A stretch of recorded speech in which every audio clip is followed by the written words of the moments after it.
자, 이번 시간은 챕터 4의 AP, 즉 수식어 구에 관해서 정리를 하도록 하죠.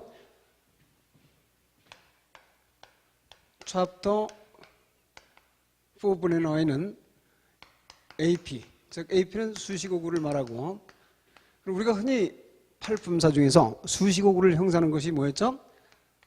그렇죠. 교재에 있듯이 식과에는 형용사 부분이 될 것이고, 그 다음 레슨 11의 너에는 부사 부분, 즉 형용사 부사를 우리가 보통 수식어다 이렇게 부르죠. 근데 형용사 부사를 배우게 되면 영문법에서는 형용사 부사가 활용해서 이것을 대조하는, 즉 그것을 비교라고 부르게 되죠. 이 부분의 문법을 대단히 중시하게 되죠. 그래서 교재는 12과에 이것이 정리가 되어 있고, 여러분들이 AP 부분에서 가장 중요한 요소가 뭐냐 하면 역시 비교 부분에 중점을 두셔야 돼요. 2013년에도 시험 문제가 이제 2문제 정도 나왔으니까 이 비교 부분이 굉장히 중요하구나 하는 것을 알 수가 있게 되죠. 자, 그러면 이 AP 파트에서 이제 형용사부터 진도를 시작하도록 하죠. 자, 형용사편 교재 보시면서 정리해보죠. 교재 267페이지를 펴보세요.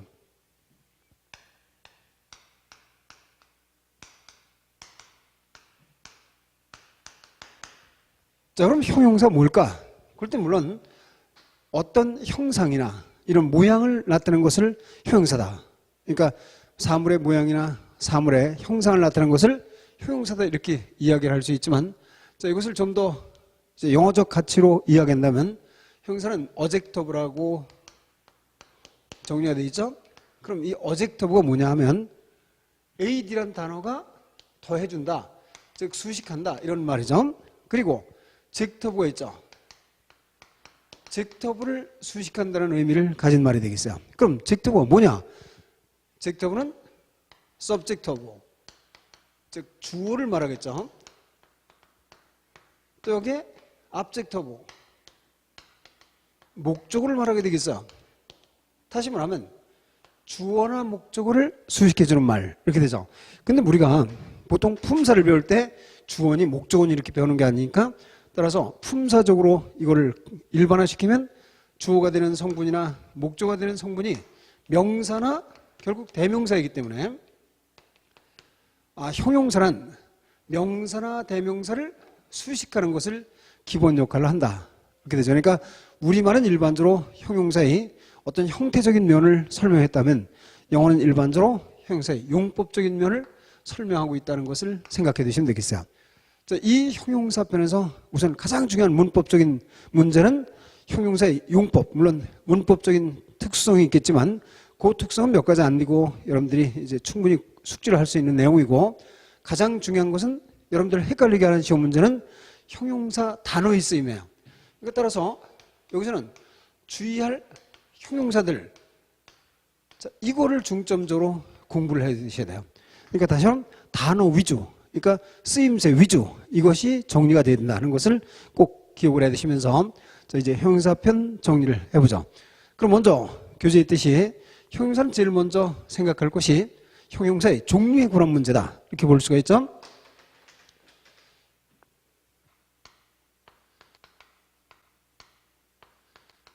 자, 형용사의 종류는 뭐가 있을까?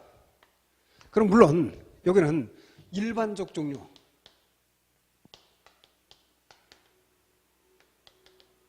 일반적 종류, 이거는 물론 그렇게 값어치는 사항은 아니게 되겠어요. 따라서 여러분들이 그냥 참고해서 기억할 내용이다, 참고사항이다 이렇게 볼 수 있는데, 그럼 일반적으로 형용사는 뭐가 있습니까? 그럼 우리가 보통 형용사하면 가장 대표적으로 성질이나 형상을 나타내는 형용사가 기본이다 이 말이죠. 그래서 형용사하면 성상 형용사가 가장 기본적인 것이 되겠어요. 물론 여러분들이 이미 한정사에서도 배웠지만 명사 앞을 한정해주는 한정사도 일종의 형용사라는 개념으로 여러분들이 정리를 할 수가 있게 되죠. 물론 수량사, 그것을 좀 더 포괄적으로 말하면 양화사도 당연히 한정을 시켜주니까 이것도 역시 마찬가지로 형용사다 이렇게 정리를 할 수가 있겠죠. 물론 그 외에도 관계사라든지 아니면 의문사, 관계사와 의문사 중에서 뒤에 명사를 동반하면, 그러니까 관계사의 명사가 있거나 의문사의 명사가 있으면 이것을 관계 형용사다, 의문 형용사다. 물론 이렇게 말할 수도 있게 되겠어요. 이런 것들을 형용사의 일반적 종류도 하는데, 자, 교재를 보시면서 간단히 정리를 해보죠. 자, 그러면 형용사의 종류의 일반적 분류는 성상 형용사, 사물의 형태를 나타내는 형용사들로 일반 성상 형용사 가장 기본이 될 것이고, 두 번째는 물질 추상 명사 같은데 형용사 어미를 붙이면, 형용사 어미는 물론 여러 가지가 있는데요. y를 붙일 때도 있고 ly를 붙이는 경우도 있고 en이나 ern을 붙여 형용사 되는 경우도 있죠. 어쨌든 이렇게 만드는 형용사도 성상 형용사 되죠. 그런가 하면 고유명사를 파생시킨 것도 성상 형용사 될 수 있고, 또 분사가 파생되어서 만들어진 형용사 등도 있다. 이렇게 정리를 할 수가 있죠. 자, 이런 성상 형용사는 여러분들 그런 것이 있구나 라고만 알면 정리가 되는 거고요. 그 다음 268페이지 한정사. 즉 한정사는 여러분들이 명사 앞에서 명사의 위치를 밝혀주는 것들로 가장 대표적인 게 관사죠. 관사는 물론 팔품사 속에서는 형용사 속에 속한다는 것은 우리가 이미 정리했죠. 그 다음 소유격. 명사의 소유격이든 대명사의 소유격이든 문법적 역할은 형용사다. 이렇게 볼 수 있죠. 세 번째 지시사. 즉 우리가 지정대명사 이런 것들이 일반적으로 단독으로 쓰이면 대명사 역할을 하지만 명사 앞에 쓰이면 이것도 형용사 역할이다라고 정리할 수가 있게 되죠. 다음 양화사, 수량을 나타내는 거죠. 따라서 수량사라든지 부분사라든지 수사 같은 것이 형용사의 역할을 한다라고 여러분들은 알 수가 있겠죠. 그 다음 밑으로 쭉 가서 관계 형용사, 의문 형용사. 이건 뭐야? 관계사나 의문사가 명사를 동반하고 있을 때, 이럴 때는 관계 형용사, 의문 형용사에서, 물론 이 구조는 뒤에서 다시 한번 정리를 하게 되죠. 자, 이렇게 해서 형용사의 일반적 분류는 뭐 이렇게 중요한 가치를 가는 것은 아니니까 여러분들이 참고해서 정리를 해 두시고요. 페이지를 넘겨서 이제 269페이지를 보세요. 자, 형용사를 분류할 때 두 번째 분류 방법으로 택한 것이 바로 의미상 분류다. 두 번째는 형용사의 의미상 종류 아니면 의미상 분류법을 말하게 되는데, 이것은 조금 주의할 가치가 있게 되는데요. 자, 그 중에서 첫째, 전치사 역할을 하는 역할 형용사들이 있게 된다. 자, 형용사인데 형용사가 명사를 바로 동반해서 전치사 역할을 할 수 있게 하는 것이 있죠. 그럼 이 전치사 역할을 하는 형용사 중에서 가장 대표적인 것이 뭘까요? 바로 like다. like는 물론 좋아하다는 동사적 의미로 많이 쓰이지만 이것이 무엇처럼, 무엇듯이 이런 의미의 명사 따위를, 또 명사나 대명사를 동반할 수가 있다 이 말이죠. 이렇게 되면 뭐 너처럼 아니면 그 사람처럼 이렇게 말할 수 있잖아요. 이때는 이것이 일종의 전사 역할이다 라고 정리를 할 수가 있게 되죠. 물론 like의 반대 적개는 뭐죠? unlike 하면 이건 무엇과 달리라는 의미를 갖게 되죠. 너희 변명과는 달리, 뭐 이런 식으로 정리를 할 수가 있겠죠. 자, 전사 역할하는 형용사 중에 가장 대표적인 것은 like와 unlike다. 물론 그 외에도 worth 하면 무엇 할 가치가 있는, 또 near 근처에, 이런 식으로 정리를 할 수가 있죠. 또 뭐 next 같은 것도 생각할 수가 있게 되겠어요. 자, 그러면 교재 이문을 살펴볼까요? 자, 269페이지에 전사 역할을 하는 형용사들. This rock, 자, 이 바위는 looks like a lion, 사자처럼, like처럼이죠. 사자처럼 보인다. 따라서 like a lion, 이것이 형용사 플러스 명사꼴이지만 실제 전사 플러스 명사 같은 수식어 역할을 하게 되죠. 다음 unlike your judgment, 너희 판단과는 다르게 time on the game, 타임이 그 경기를 이겼다. 이렇게 되고요. I was sitting next to Mary, 나는 메리 옆에 앉아 있었다. at the meeting, 모임에서. 이렇게 되죠. 다음 this book is worth reading, 이 책은 읽을 가치가 있다. This book is worth reading, 무엇할 가치가 있는 할 때 worth를 쓰는 것을 알 수가 있게 되죠. 이렇게 해서 전사 역할하는 형용사들이 중요한데 그 중에서 like와 unlike가 대단히 중요하다는 것을 봤죠. 그다음 두 번째, 표현상 유의할.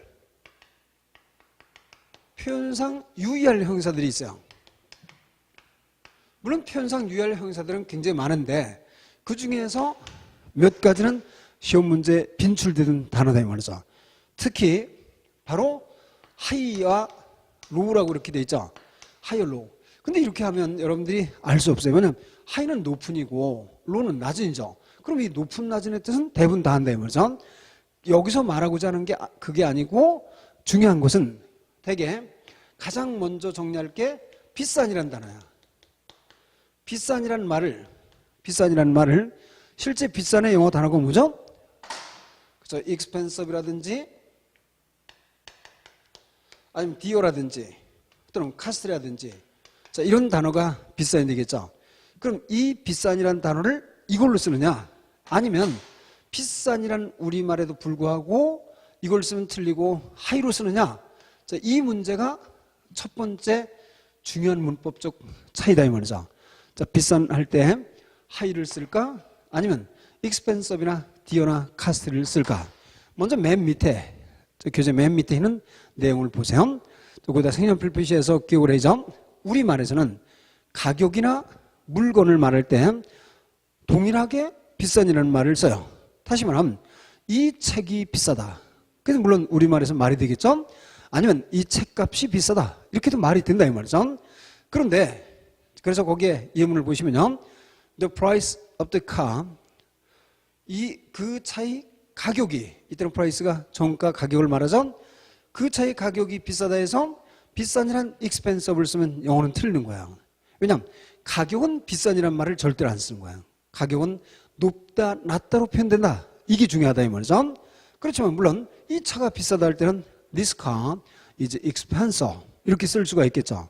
그래서 물건은 비싼이라는 말을 쓰지만 가격은 높은 낮은으로 표현되는구나 하는 걸 알 수 있죠. 이렇게 높은 낮은으로 표현돼야 할 말이 바로 그 위에 박스에 있죠. price 물가나 정가 높은 낮은으로 표현돼야 되면 그 밑에 cost 역시 색연표시 해가면서 cost 비용이나 원가 역시 높은 낮은이지 비싼 척 하면 틀리게 된다 이 말이죠. 또 옆에는 pay 급여도 역시 이것도 높은 낮은으로 표현돼요. 봉급 역시 높은 낮은, 소득 역시 높은 낮은으로 표현될 수가 있게 되죠. 그런가 하면 두 번째 줄에는 옆에 수준이라든지 이런 것들은 높은 낮은이 가능하니까 이건 여러분들이 별 문제가 없겠죠.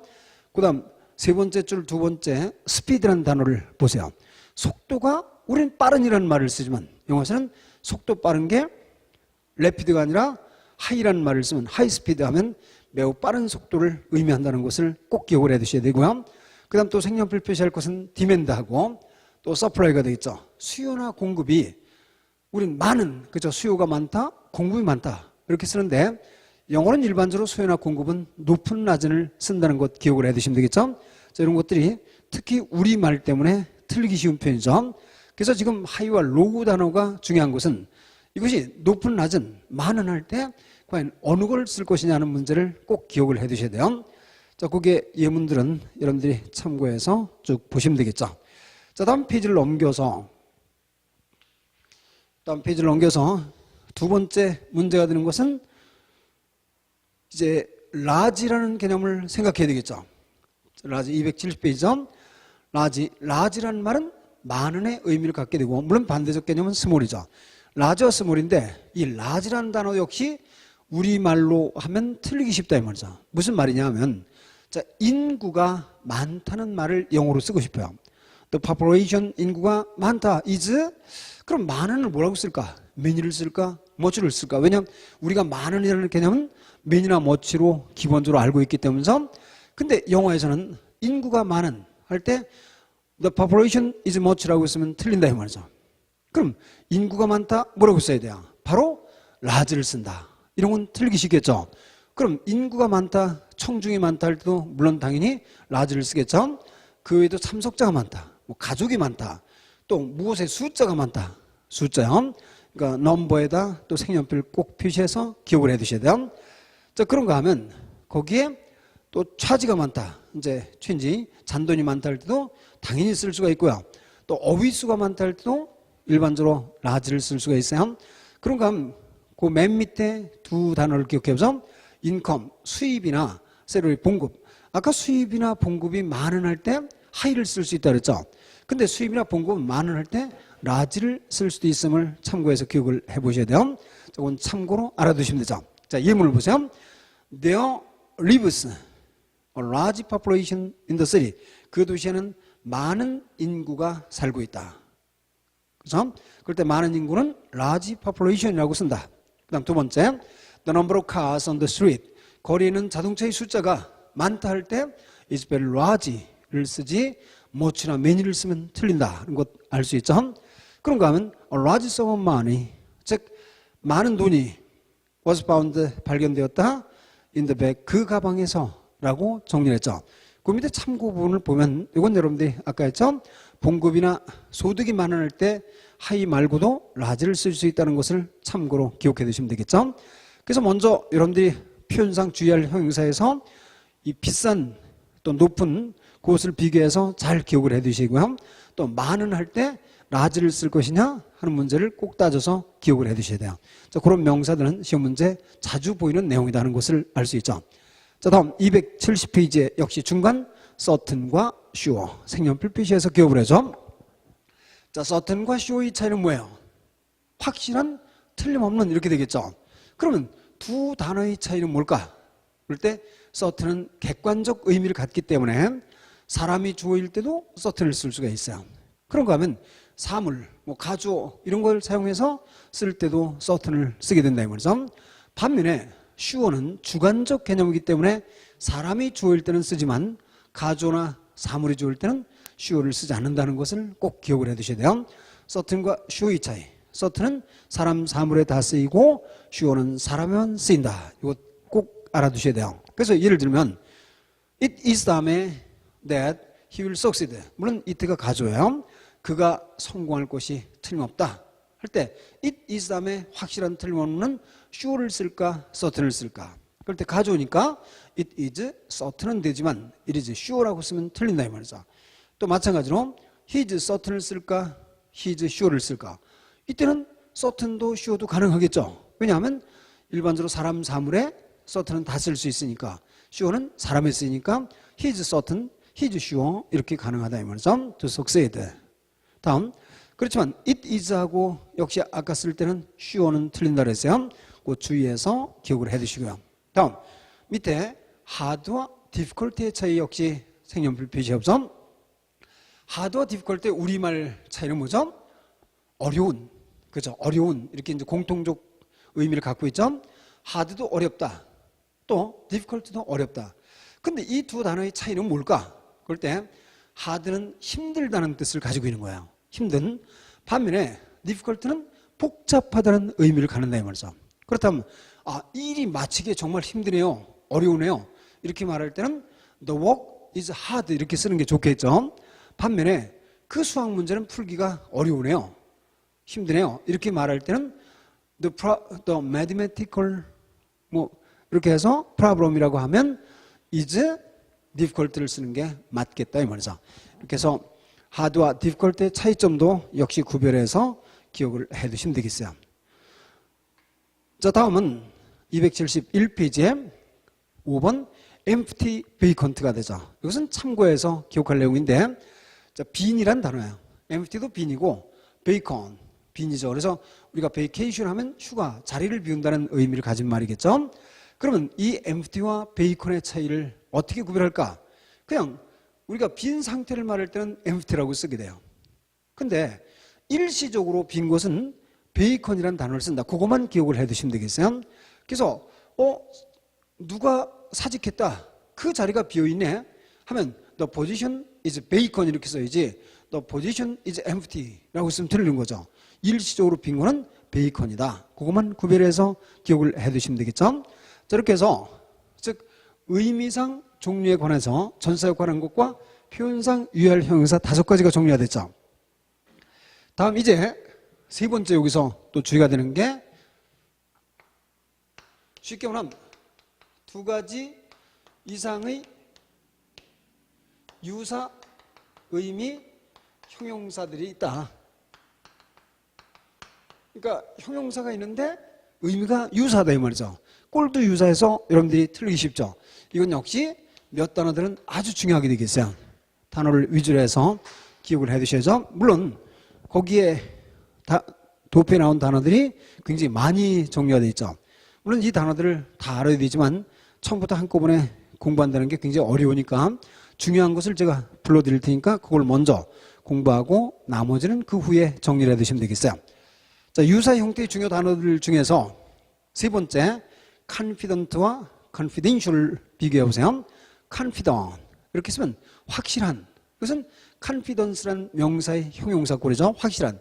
근데 confidential 하면 전혀 다르게 비밀의 라는 뜻이 되겠어요. 주의해서 기억하라 이 말이죠. 다음 consider라는 단어가 있죠. consider 하면 고려하다는 말이죠. 근데 이 단어의 형용사 두 가지가 되죠. ABL을 붙이면 considerable 하면 상당한, 상당히 많다 이 말이죠. 다음 considerate 하면 사려 깊은, 분별력 있는 이란 의미가 정리가 되겠죠. 그 밑에 credible 믿을 수 있는, 믿을 만한 하는 경우가 되죠. 반면에 credulous 하면 너무 자주 믿는 거예요. 그래서 속기 쉬운이라는 개념이죠. 두 가지 비교해서 기억을 해야 되고요. desire라는 단어의 형용사 두 가지가 있는데 바라다는 뜻이죠. 원래 desirable 하면 desirable, 그게 중요하죠. 바람직한 이렇게 쓰이고 desire OUS 로우스 하면 이건 바라는 이런 의미를 갖게 되겠어요. 자, 다음은 그 desirable 밑에 있는 형용사 두 가지를 또 꼭 기억을 해야죠. exhaust라는 단어가 있죠. exhaust에 ed를 붙이면 지친, 소모된 이런 말이죠. exhausted 하면 지친, 소모된. 생략 표시해서 기억을 해두셔야죠. 그 다음 exhaustive, IVE를 붙이면 완전한, 철저한. 요거는 매우 틀리기 쉽다 이 말이죠. exhausted 하면 지친, 소모된, exhaustive 하면 완전한, 철저한의 의미를 갖게 되죠. 자, 다음 밑에 두 단어를 비교해보면 economical, 또 historical 이렇게 되어 있죠. 다시 말하면 하나의 차이는 IC를 붙였을 때와 ICAL의 형용사를 붙였을 때인데 원래 IC는 그리스 형용사고 AL은 라틴계 형용사예요. 그러면 IC를 붙였다는 것은 형용사를 한 번 쓴 것이고 ICAL을 붙였다는 것은 형용사를 두 번 쓴 거예요. 차이점이 뭘까? 이게 우리나라 책에 제대로 나온 게 없다 이 말이죠. 근데 여러분들은 이렇게 기억하면 돼요.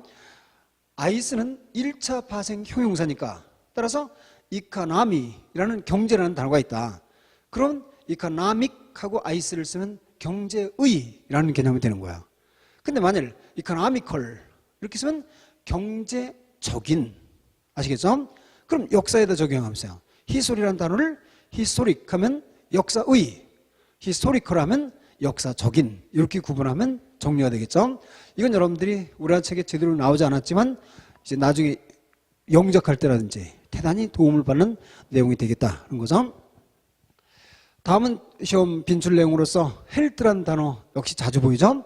health라는 단어는 형용사 두 가지가 있는데 healthy, y를 붙이면 건강한이고 healthful, FE를 붙이면 건강에 좋은, 운동이나 음식이 건강에 좋다는 뜻이다. 이런 것 알 수 있고요. 다음 imagine 역시 두 가지 형용사 주의가 되죠. imaginary 하면 상상의, 공상의, imaginative 하면 독창력이 있는, imaginative 주의가 되는 단어가 되겠죠. 자, 다음 industrial 하면 산업의, industrious 하면 근면한, 이건 여러분들이 흔히 아는 내용이고요. 자, 한 칸 띄어서 자, momentary라는 단어를 생각해서 모멘트가 우리가 보통 순간이다 이렇게 하죠. 모먼트 하면 순간이죠. 근데 모먼트에 중요성이라는 말이 있기 때문에 모멘트의 형용사는 두 가지예요. 모멘터리 하면 순간적인, 순간의 하는 말이지만 모멘추어스라고 쓰면 중요한이란 의미가 된다 하는 것 꼭 기억을 해 두셔야 돼요. 다음 파퓰러는 인기는, 파퓰러스는 인구가 많은, 이것은 여러분들이 흔히 아는 내용이고요. 그 다음 그 밑에 regretful 하면 후회하는, 또 regrettable 하면 유감스러운의 의미가 있죠. 이 차이점이 대개는 책은 잘 안 나오는데 실제 쓸 때는 자주 쓰고 있으니까 주의해서 기억을 해죠. regretful 하면 후회하는, regrettable 하면 유감스러운. 다음 좌측에는 respect, 이 단어 또 주의가 되죠. respect는 원래 존경하다. 그렇지만 재고점이라는 의미가 있기 때문에 두 가지 형용사 특히 주의가 돼서 respectable 하면 존경할 만한, 이런 의미가 돼서 훌륭한이 되지만 respect에다 IVE를 붙이면 각자의 의미를 갖고 있는 것 꼭 기억을 해 두셔야 돼요. 다음 sense의 형용사가 여러 가지예요. sensory, sensual, sensible, sensitive가 있는데 특히 sensible과 sensitive의 차이가 아주 주의가 되죠. sense 하면 뜻이 많죠. 우리가 흔히 감각을 센스라고 하기도 하고 또 의미, 상식 이런 것들이 센스가 되는데 sensible 하면 분별력이 있는 이에요. 그렇지만 sensitive 하면 민감한이 된다. 그 두 가지는 꼭 비교해서 기억을 해 두셔야 되겠죠. 다음 spacious는 넓은, spacious는 그럴싸한, 보기에 그럴싸한. 그 밑에 다음에는 special, 특별한죠. specific, 이건 각별한이에요. 그러니까 세부적인 것을 specific 이렇게 쓰고 special은 특별한. 곧 역시 주의해서 기억을 해야죠. successful과 successful의 차이는 여러분들이 중학교 때 이미 배운 내용이죠. successful은 역시 successful은 성공적인, successful 하면 계속하는 의미를 갖게 되죠. 자, 그런가 하면 그 밑에 있는 valueless의 단어를 보세요. valueless는 값어치가 없다는 뜻이에요. LESS는 없는. 따라서 valueless는 값어치가 없는 이렇게 정리가 되는데 invaluable 하면 값어치를 따질 수 없다 해서 무한한 이런 경우죠. 근데 이 단어가 나오면 반드시 여러분들이 기억할 게 뭐냐 하면 바로 이 단어예요.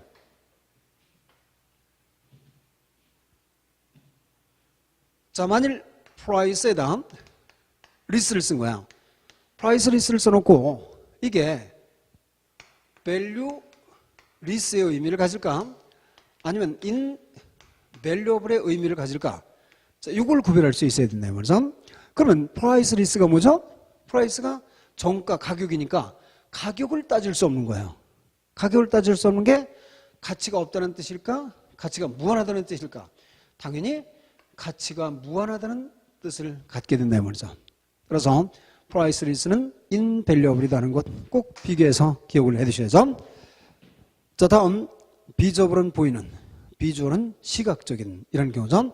자, 이런 두 가지 유사의 형태에 있는 형용사들은 시험 문제 자주 보이니까 주의해서 여러분들이 정리를 해 두셔야죠. 자, 이렇게 하면 여러분들이 형용사의 첫 번째 종류에서 이제 특히 의미상 분류 방법 중에 중요한 단어들이 많았음을 알 수가 있죠. 조금 이미 이제 우리가 같이 정리한 내용들을 중심으로 해서 먼저 공부를 해 두시고요. 나머지는 또 이제 조금씩 보태가면서 공부를 해 두시면 되겠어요. 자, 이렇게 하면 형용사의 종류가 됐고, 이제 형용사의 두 번째 문제는 형용사의 용법에 관한 문제가 되겠어요.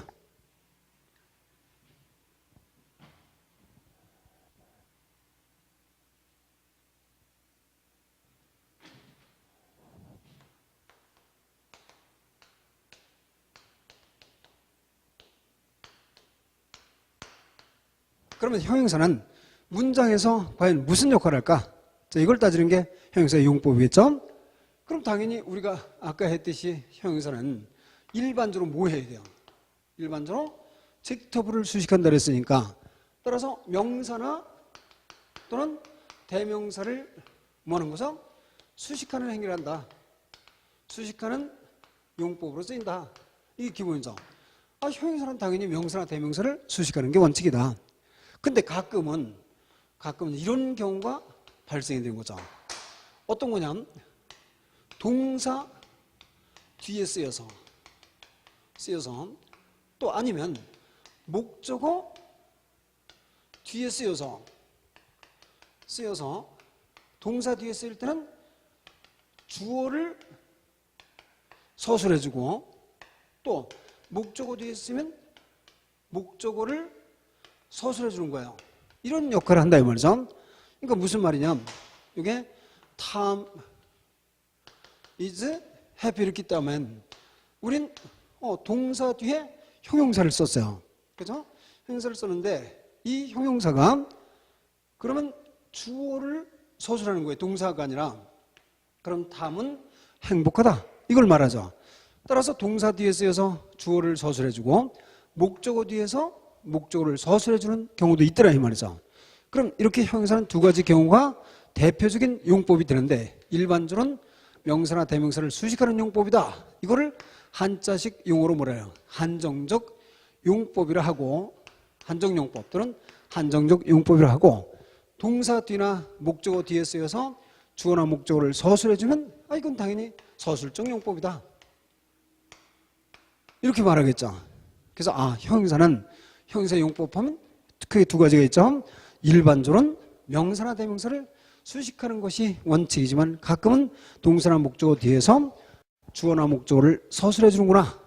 그러면 여러분들은 이 두 가지 용법에서 먼저 한정용법, 즉 수식하는 용법을 먼저 생각해 보죠.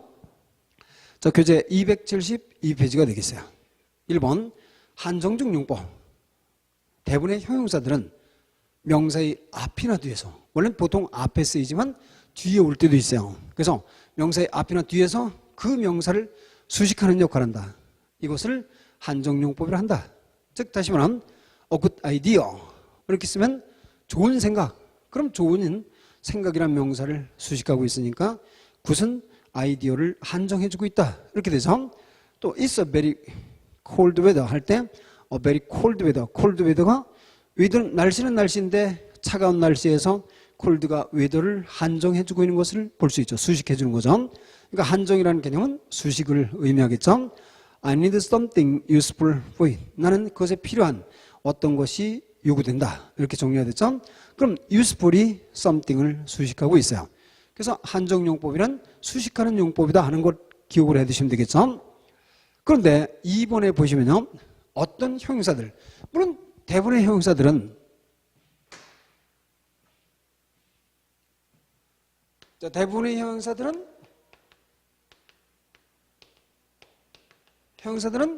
명사를 수식할 수도 있고 또는 서술적 용법으로 쓸 수도 있다 이 말이죠. 그죠? 이렇게 쓰겠죠. 근데 어떤 형용사는 한정적 용법만 쓰기도 하고 어떤 형용사는 서술적 용법만 쓰기도 한다. 이런 개념이죠. 자, 그러면 한정적 용법에만 쓰이는 형용사. 물론 이것이 그렇게 중요한 것은 아니니까 참고해서 기억을 해두시면 되겠어요. 첫째, EN형 물질 형용사. 다시 말하면 EN으로 끝난 물질 형용사나 과거분사. 이런 것들은 한정용법, 명사를 수식하는 데만 쓰는 거예요. drunken, fallen, golden, redden 또는 wooden 이런 것들이서 그러니까 예를 들어서 금메달 하면 원래 골드 메달이 아니라 골든 메달 이렇게 써야 원칙이다 이 말이죠. 그 다음 2번 AL계 파생 형용사. 그러니까 AL로 끝난 형용사들 central, final, eventual, usual 이런 것들은 명사를 꾸며줄 때 쓴다. 또는 시간, 장소, 위치 형용사 old, new, elder, future 이런 것들 역시 명사를 꾸며주기만 한다. 또는 네 번째 전체 극도 의미의 형용사 절대적인, 완전한, 전체적인 이런 것들도 중요한 이런 것들은 명사를 꾸며줄 때 쓰이고요. 당연히 다섯 번째 지정적인 것, 뭐 유일하다, 바로 그거다, 또 첫 번째 거다 이런 것들은 당연히 명사를 수식할 때만 쓴다는 것은 알 수가 있게 되죠. 이런 것들이 한정적 용법에 쓰는 형용사인데 이것 일일이 암기할 필요는 전혀 없어요. 그냥 참고로 그렇구나 이렇게만 알고 있으면 되겠죠. 자, 273페이지로 보세요. 예문 보시면요. The people call him. 사람들은 그를 불러요. 뭐라고? Absolute hero. 완전한 영웅이라고 부른다 이 말이죠. Absolute이 히어로를 수식하고 있다는 거죠. 그런가 하면 This is the only way. The only가 way를 수식하고 있어요. 이게 유일한 방법이다. will choose나 우리가 지금 선택할 유일한 방법이다. 이런 걸 알 수 있죠. 자, 다음 참고해서 여러분들이 기억할게. old, new 이런 단어들은 사람에 쓰일 때는 한정적 용법만 써요. 근데 이것이 사물에 쓰일 때는 서술적 용법도 가능하다 이면서 새로운 멤버 할 때는 new 멤버예요.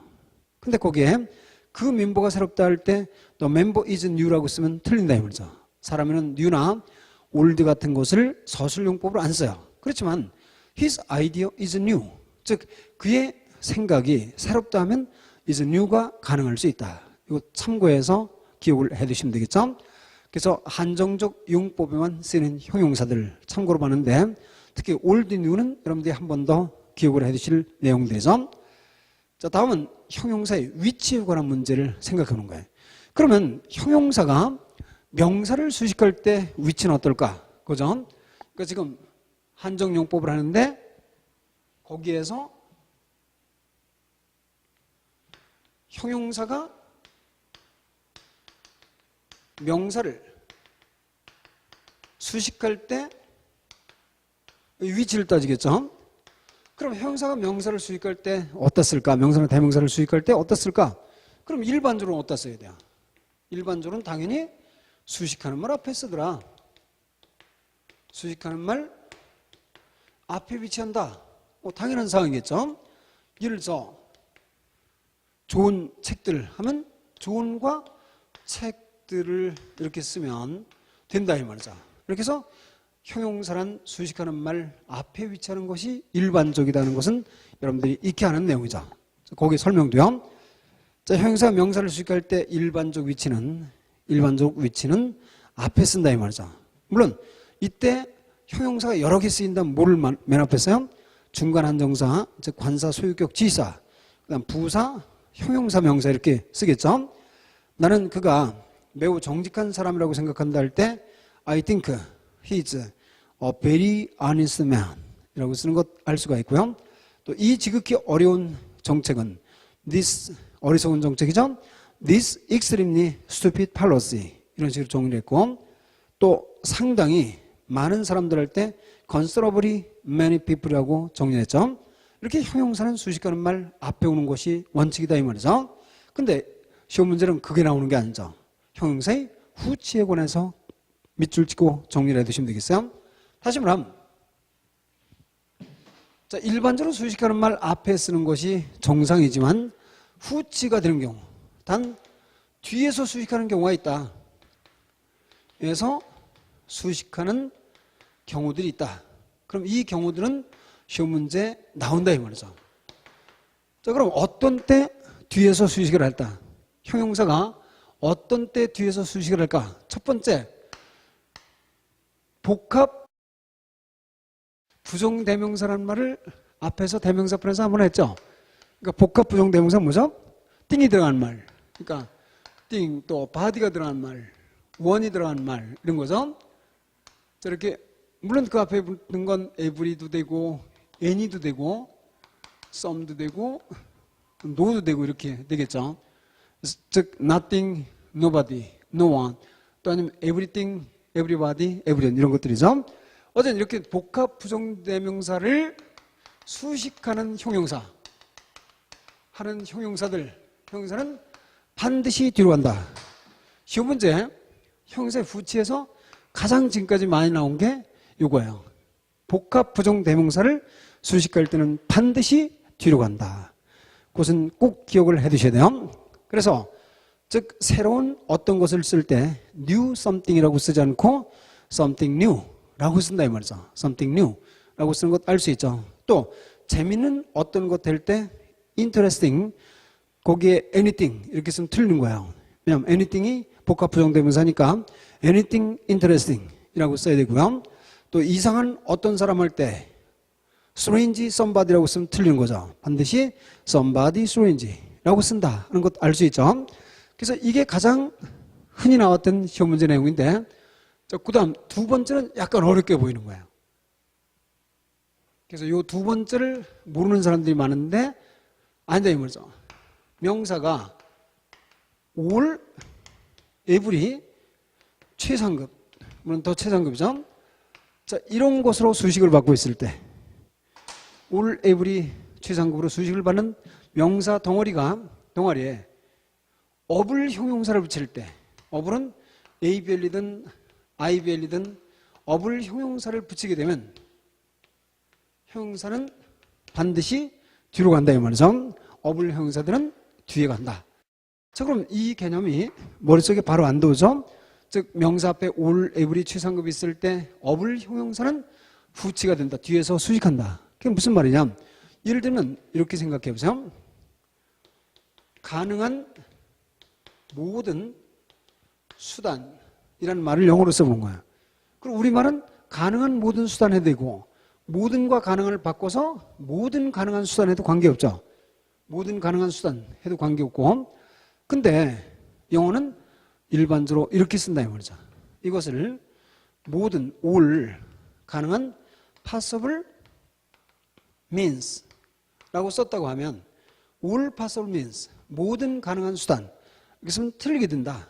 왜냐하면 지금 일반적으로 여기서 말하고자 하는 것은 all means가 우선 중요해요. 모든 수단은 수단인데 거기다가 가능한에 형용사가 부가적 수식을 하고 있기 때문에 반드시 뒤로 붙여야 돼요. all means possible이 돼야 된다는 사실이죠. 이렇게 명사 앞에 all, every 최상급이 있을 때 of을 형용사는 부가적 형용사이기 때문에 반드시 명사 뒤로 가게 된다. 색연필 표시해서 꼭 기억을 해 두셔야 돼요. 자, 아주 중요한 문제가 정리가 되겠죠. 자, 다음 페이지를 넘겨서 그래서 274페이지 예문 한번 보시면요. We did every means possible in solving the problem. 우리는 그 문제를 해결하는데 가능한 모든 수단을 다했다. There are all the goods imaginable in the store. 즉, 그 상점에는 상상할 수 있는 모든 상품들이 다 있다 이런 말이죠. This is the last water. 너 최상급 명사를 썼죠? 드링크업을 하면 이것이 마실 수 있는 마지막 물이다. 그 다음 C번 역시 색연필 표시요. 수사 단위명사 형용사 있을 때 형용사를 뒤로 쓰는 거야. 수사 단위명사 형용사 이게 무슨 말이냐?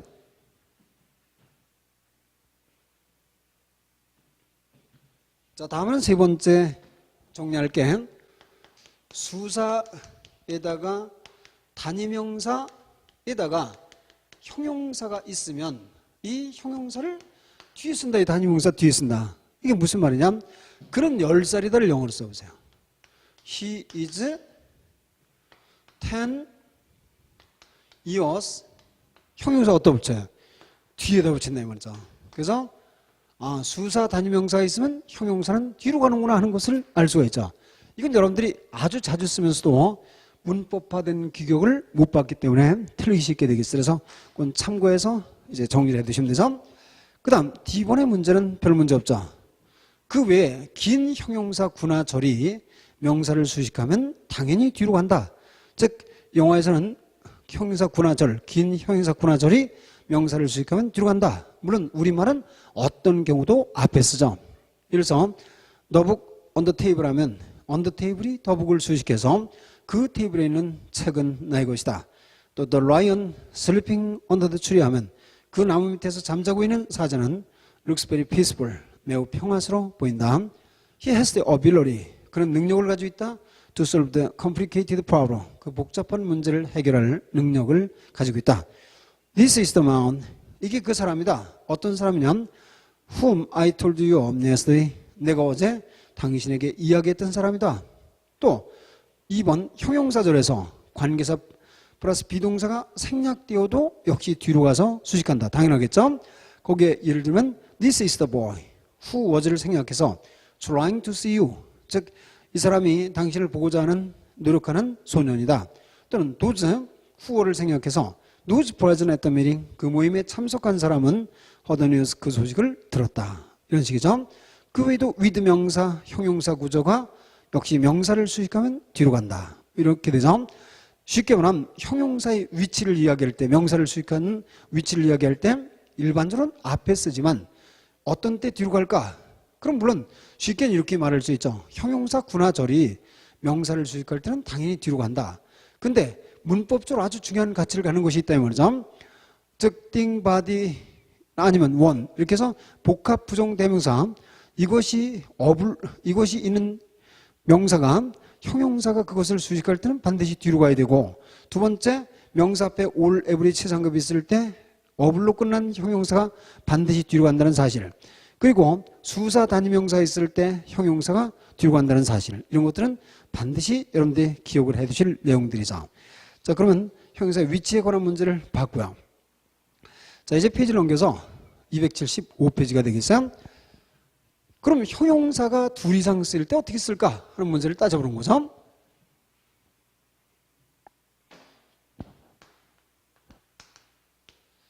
형용사가 둘 이상 쓰일 때의 어순이에요. 자, 형용사는 둘 이상 쓰이면 어떤 순서로 쓰게 될까 하는 문제를 따져보는 거죠. 물론 자, 만일 여러분들이 이제 머리를 좀 식히기 위해서 어느 바닷가를 갔어요. 바닷가를 가니까 넓은 바다가 여러분 눈앞에 펼쳐 있으면 여러분들은 뭐라고 하냐면 이 넓고 푸르고 시원하고 아름다운 바다를 보라 이렇게 말을 했다면 이 말이 틀린 거 없겠죠. 이 넓고 푸르고 시원하고 아름다운 바다 이렇게 말하면 말이 된다 말이죠. 근데 옆에 있던 딴 친구가 이렇게 말했어요. 이렇게 이야기를 안 하고 아름답고 시원하고 푸르고 넓은 이 바다라고 이야기하면 틀릴까? 아니죠. 우린 일반적으로 하나의 명사 앞에 여러 개의 형용사를 쓸 때 과연 어떤 형용사를 먼저 쓰느냐에 대해서 우리말은 어순을 정한 바가 없다. 그렇죠?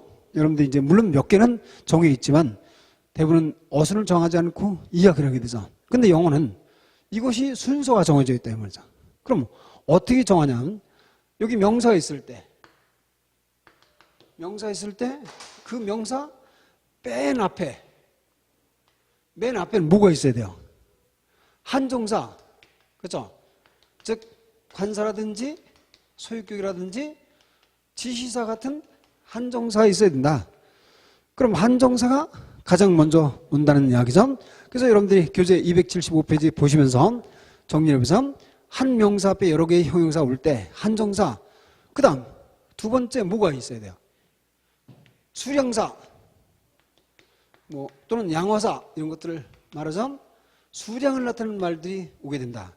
물론 이때 서수가 기수보다는 당연히 먼저 오게 되죠. 수량사가 똑같이 이 첫 번째 두 사건 이렇게 말할 때 these first two accidents 이렇게 쓴다 이 말이죠. these first two accidents 이렇게 써서 서술 앞에 기수를 뒤에 쓰는 것을 볼 수 있다 이 말이죠. 그래서 한정사 다음에 수량사다. 그 다음 물론 전체적으로 보면 성상의 형사다.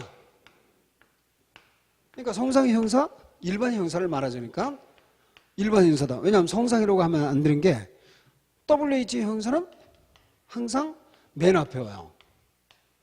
형사니까 관계형사, 의문형사 이런 건 앞에 오니까 모든 성상 형사가 일반적으로 이런 한정사, 수량사, 성상, 형용사 순서를 취하는 것은 아니다 이 말이죠. 따라서 일반적으로 일반 형용사를 그 뒤에 쓴다. 근데 거기 있듯이 비번저, 수량사 반복될 때는 배수, 분수, 서수, 기수 순서로 쓰고 성상, 형용사가 반복될 때 이게 가끔 나오게 되죠. 그럼 성상, 일반 형용사 굉장히 많다. 그럴 때는 대개 대소가 더 먼저 오는 거죠. 그 다음 성질, 신구, 재료, 소속 등으로 쓰게 된다. 이렇게 기억해 두시면 돼요. 자, 그러면 다시 한번 형용사가 명사 앞에 둘 이상 쓰일 때 맨 앞에 명사 맨 앞에는 한정사를 쓴다. 이것 여러분들 알 수 있죠? 그 다음 수량사를 쓰는데 수량사는 서수, 기수. 물론 그 앞에 분수라든지 이런 걸 앞에서 쓰겠죠? 그 다음 일반 형용사 쓰는데 일반 형용사 중에 대소, 성질 등으로 정리를 할 수 있고요. 그 다음 당연히 짧은 단어를 앞쪽, 긴 단어를 뒤쪽에 쓰는 특색을 가지고 있다는 거죠. 자, 교재 275페이지의 예문들을 보시면서 정리해보자. 자, 그럼 A번 상이죠. 한정사 중에서 중간 한정사가 기본적으로 앞에 오는데 절대 이건 둘 이상 반복하지 않는다는 것 우리가 배웠죠. Please bring my that book 이렇게 쓰면 틀린다 이 말이죠. 왜냐하면 book 앞에 my와 that라는 중간 한정사를 반복해서 쓸 수 없기 때문이죠. 또 마찬가지로 Tom has long had, 탐은 오랫동안 가졌다. His a dream 이렇게 써도 his와 a를 한꺼번에 쓸 수가 없기 때문이라는 걸 볼 수가 있어요. 그 다음 B번 수량사가 반복될 때는 배수나 분수를 앞에 쓰고 서수 그 다음 기수다. 이거 정리를 했어요. 그래서 그 무덤의 규모는 The size of the tomb is 3 times the first two pyramids. 그러니까 처음 두 개의 피라미드의 3배가 된다. 이렇게 해서 그게 아주 수사가 철저하게 나왔죠. 배수사를 먼저 쓰고 서수, 기수 순서로 쓴 것을 볼 수 있죠. 그런가 하면 On your third of the first 30 members 할 때 단지 처음 3분의 1, 즉 처음 30명 멤버의 3분의 1만이 selected, 뽑혔다라는 것을 볼 수 있고요. 자, 그 외에 성상 형용사가 반복될 때 대소, 성질, 신구, 색채, 재료, 소속 이렇게 하는데 이렇게 길게 나오는 건 없으니까 대소성질, 그 다음 나머지 형용사로 생각해 두시면 돼요. 그럼 I met the two까지는 the two는 더가 한정사, to가 수사, 그 다음 대소가 나오니까 to를 먼저 쓴 거죠. 그리고 뒤에 beautiful American girls 라고 정리할 수 있고요. 후홍, 누가 매달았냐? 그 파란 깃발을 할 때 더 라지, 자, 더 라지가 정리가 되고 나서 silky flag이라고 쓸 수가 있겠죠. 즉 형용사가 명사를 수식할 때 형용사의 위치는 과연 어디다 둘까? 그리고 만일 명사 앞에 형용사 둘 이상 올 때 어떤 순서를 취할까 하는 문제까지 정리하는 것이 한정적 용법에 관한 문제 정리가 된 셈이죠. 잠시 쉬었다가 서술적 용법을 살펴보도록 하죠.